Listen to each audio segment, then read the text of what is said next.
féliciter tamit tous les militants et les militantes de Pastef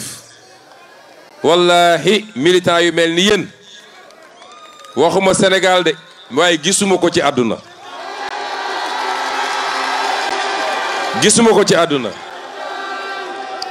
ma leen di jottali it nuyoo son excellence le président Bassirou Diomaye Faye ndax sànq bi may ñëw jóge Kédougou déggante nañu waaye fu mu toog bopp baa ngi métti ndax lii daanu ko raté te su sañoon fii la koy fekk mu bokk ak ñun lii waaye mi ngi leen di nuyu di leen gërëm tam ndax élection présidentielle bi man maa ñëwoon fii bi ñu séparé woo à partir de Kolda moom mu remonté ci Nioro man maa ñëw Tamba ngeen tertuma fii 2 heures du matin wala lu ko raw ngeen jëloon engagement ak ñun engagement boobu matal ngeen ko ba mat sëkk ci premier mi-temps bi léegi nag deuxième mi-temps bi lañ jublu mbokki Kamba fii damay wax ci le pôle sud-est campagne thématique la ñu wax campagne boo xam dañ ko teg ci xam-xam keroog am na candidat bu fi jaar nee na woo daf ñuy yedd nee na léegi am na ay études yu mu santaane woon ba ANSD def ko nee na man léegi mu may ñaan ma dem jëli études yooyu pour xool ko gis nga étude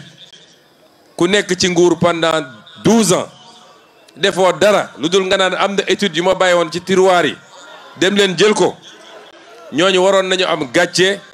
taxaw naan dañuy campagne électorale mais le pôle sud-est moo boole ñaari région muy région de Kédougou ak région de Tambacounda yéen waa Tamba yéen waa pôle sud-est dama bëgg ngeen am une fierté mooy Sénégal dañ dem ba andi benn stéréotype ñu ne Tamba même ñi fi mujjee am problème boroom yoonu Bakel yi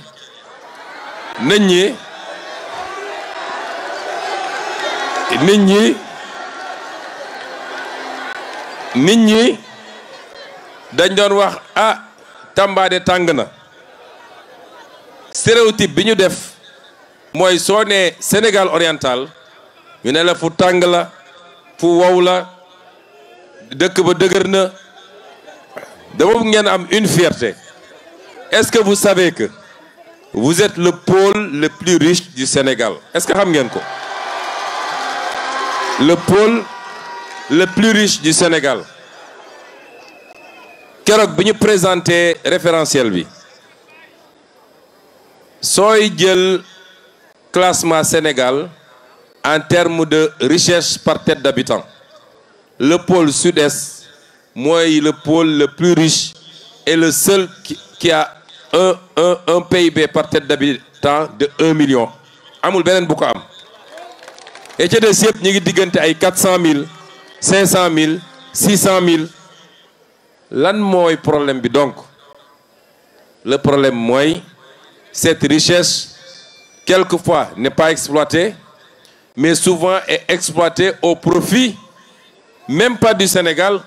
mais d'intérêts étrangers loolu nag lañ fiy jëlee définitivement les richesses de ce pays vont profiter d'abord aux fils et aux filles de ce pays loolu mooy la première chose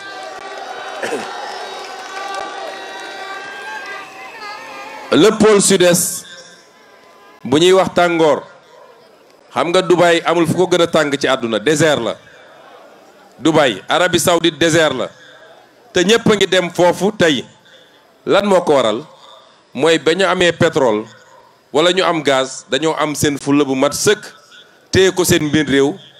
tabaxee ko réew mi fi nga xam ne yaa 40 ans ay tente la woon ci désert bi ak ay jëléem tey soo fa demee ay gratte-ciel nga fay fekk lan moo tax ñun suñu or bi nekk fii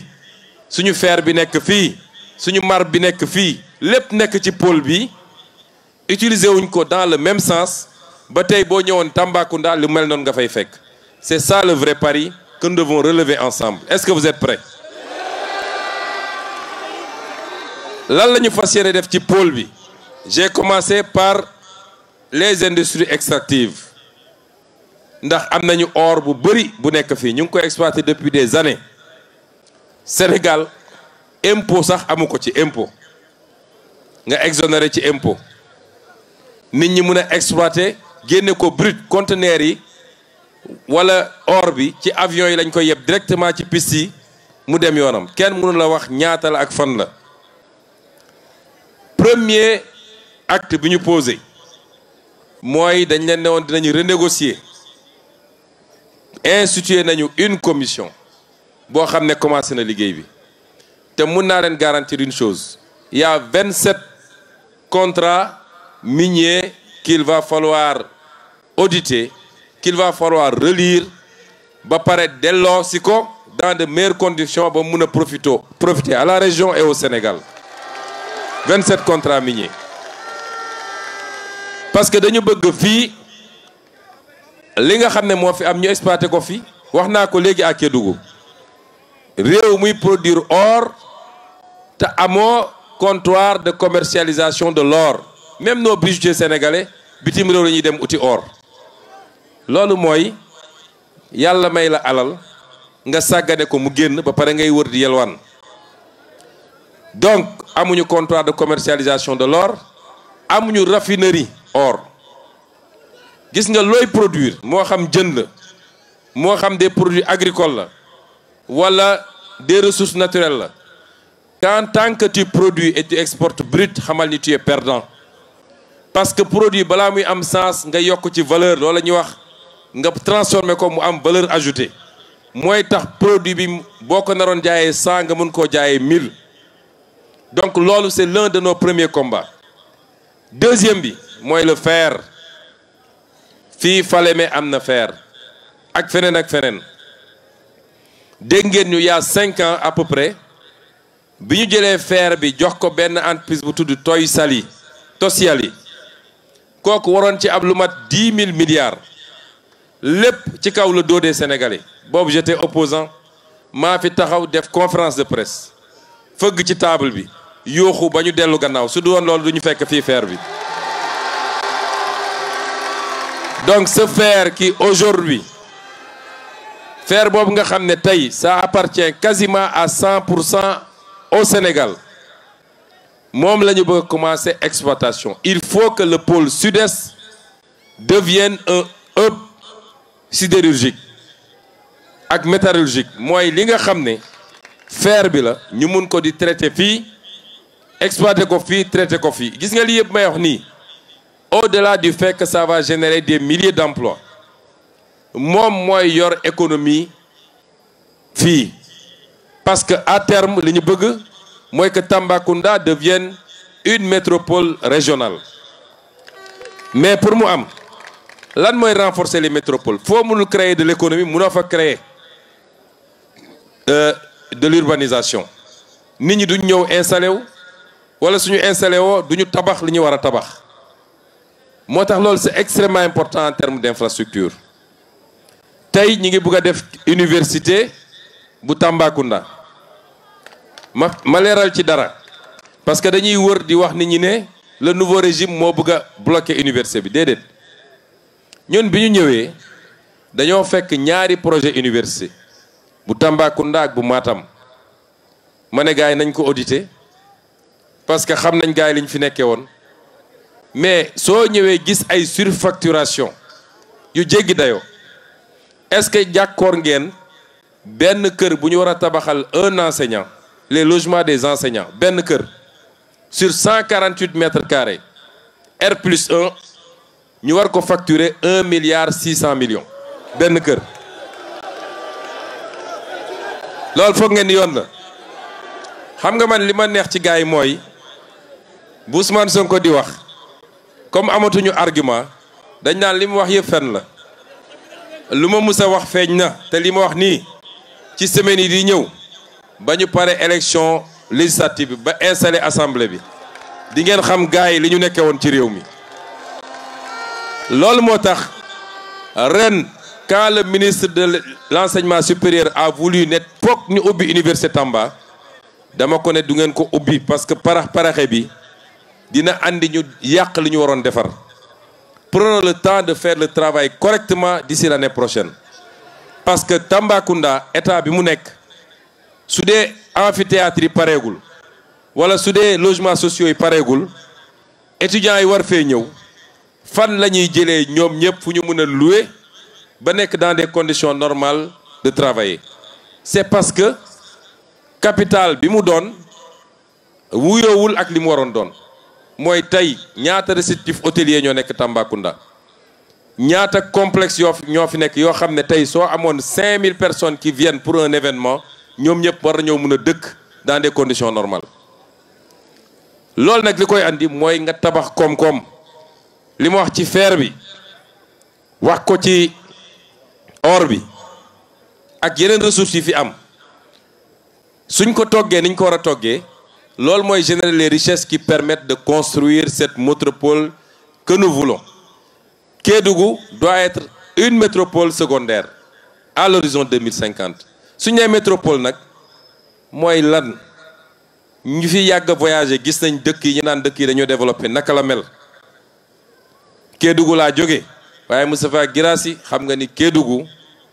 en tant que capitale régionale xam nga ni des na lu bëree bëri. kon loolu mooy liggéey bi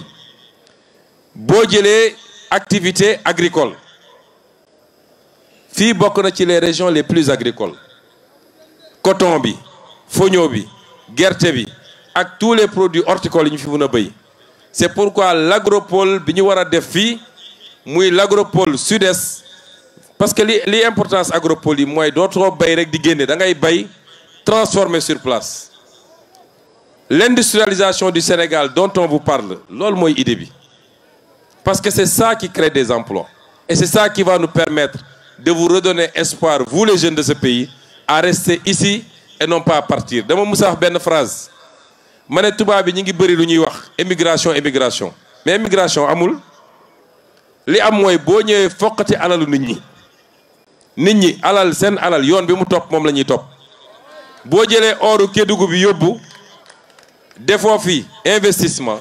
créé fi emploi waa Kédougou topp ñoom it seen or fekk si la fi nga ne c'est ça l'immigration en réalité boo jëlee jën bi yóbbu pêcheurs yi topp la boo jëlee suuf si ñi doon bay te mënuñu xaj Ndakaaru topp la ñoom it c'est ça qui amène l'immigration c'est ça qu'on doit inverser dans ce qu'on est en train de faire. Le tourisme est un autre volet important ku wax fii ce pôle wax les sites qu'il y a les sites historiques le fort de Bakel le truc des circoncis ni ñu ko tuddee am na les parcs naturels comme le parc Niokolo-Koba les chutes de Dindéfelo ak li nekk ci gannaaw mooy les chimpanzés nga xam ne fii rek la am est-ce que xam nga ni soo demee Rwanda les touristes payent $1,500 pour visiter les chimpanzés soo ñëwee fii les touristes ne payent même pas $100 pour visiter les chimpanzés lan mooy différence bi mooy aménagement yi ñu def complexe yi ñu def pour nit ñi bu ñu ñëwee mën a def du tourisme de manière convenable donc tourisme fii dans ce site-là ak la richesse socio-culturelle des Bassari des Bidjik leur danse leur art culinaire nga xam ne tey mënoon nañ ci def lu extraordinaire nit ñi di jógee fu ne di ñëw visiter loolu bokk na ci un des piliers de ce pôle mais li yëpp mënoo ko def te amul infrastructure foofu d'accord naa ci ak ki ko wax léegi c'est pourquoi le corridor chemin de fer bi nga xam ne Dakar Bamako mais it buy remonter ba Bakel en passant par Falémé bi pour l'exploitation du fer bii dem ba Kédougou ak biy wàccaat dem ba Casamance boo seetaanee le plan Sénégal bi ñu wane sur les corridors tu verras que loolu mi ngi au cœur de la vision 2050 c'est extrêmement important parce que sans ces infrastructures il est impossible li nga bëgg est-ce que xam nga ni feeru Falémé bi def na léegi 50 ans depuis qu'on a décidé de exploiter wuñu ko parce que option bi ñu jëloon c'est l'exportation brute or fer bi il faut mu ànd ak chemin de fer bu koy yóbbu mais également ak fu ñu koy exploiter ak fu ñu koy transformer yii yëpp bu ñu ko dajalee day dellu si li ma waxoon mooy pôle bii tey moo ëppale théoriquement laa wax nag théoriquement soo jëlee revenu par tête d'habitant moo ëppale ci Sénégal yëpp mais quand tu crées une croissance extravertie mooy li xew Sénégal depuis presque 10 ans ñu naan ñu on a une croissance de 7% te njëriñul Sénégalais yi parce que 80% de cette croissance est captée par des intérêts étrangers bu ñu wëlbatee loolu nag ba mu dellu si fii la ñu bëgg à l'horizon 2050 ce pôle continuera à être le pôle le plus riche avec 4 millions par tête d'habitant mais mu doon 4 millions boo xam ne luy des fii la ci biir pôle bi en tout cas au moins les 90% des ci biir pôle bi lii mooy la vision 2050 et c'est à ça qu'on vous convoque. Est-ce que vous êtes prêts à accompagner le président Bassirou Diomaye Faye pour la réalisation de lii ma leen wax nii particulièrement vous la jeunesse pour ngeen accompagner ko nag je vais vous donner quelques recommandations. La première c'est la patience réew kenn du ko tabax ci benn fan réew boo dégg mu développé suñ la waxee fan la nekkoon il y a 70 ans fan la nekkoon il y a 45 ans ça se fait étape par étape on est parmi les 25 pays les plus pauvres loolu c'est parce que ñi fi newoon liggéeyuñu il faut ñu génn d'abord de l'extrême pauvreté génn ci situation des pays les plus pauvres dem vers les pays à revenus intermédiaires doog a dem ci émergence doog a jublu ci développement étape yooyu yëpp nag lu ñu war a ànd liggéey la ce que je veux dire à la jeunesse ne soyez pas pressés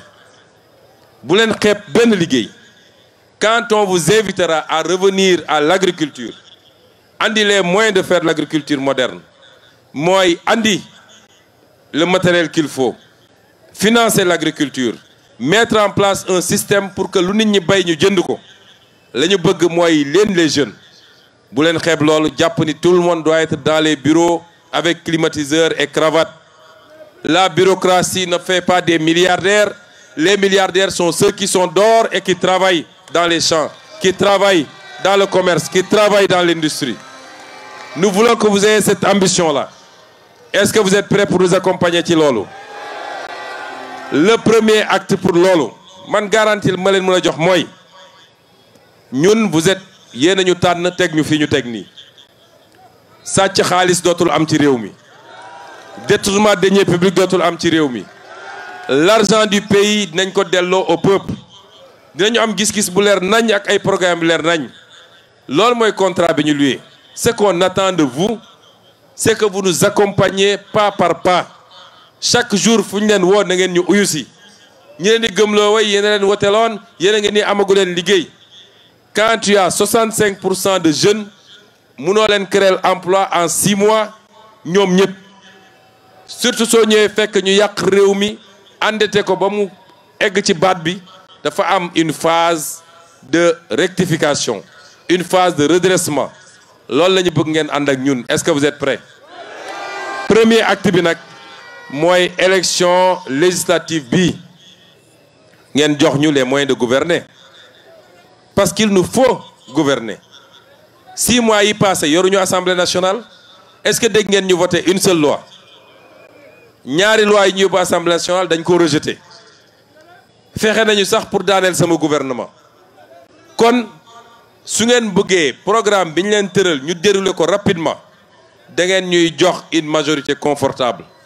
bu boobaa nag bu ma fi dellu siwaatee dans le cadre de la campagne mun ngeen ma xool les yeux dans les yeux ngeen ne ma laajoon nga ñu président de la république ñu jox la laajal nga ñu majorité assemblée nationale ñu jox la 155 députés waaye def nañu 4 ans gisuñu résultat gisuñu début résultat loolu mooy contrat social ak contrat moral bi ñu bëgg am seen diggante suñu digganteeg yéen kon dem leen jëli carte électeurs yi parce que ñu jëlagul seen carte ba léegi ensuite le jour du vote na ngeen teel a jóg parce que lii ma gis nii bu ngeen toogee ba 18h yéen ñëpp ngeen sotteekoo ci bureau de vote yi du sotti. Est-ce que vous nous promettez qu'à 7h du matin les bureaux de vote seront remplis à bord ngeen voter massivement pour notre liste ñu am majorité bi ñu bëgg? Est-ce que vous le promettez? kon Tambacounda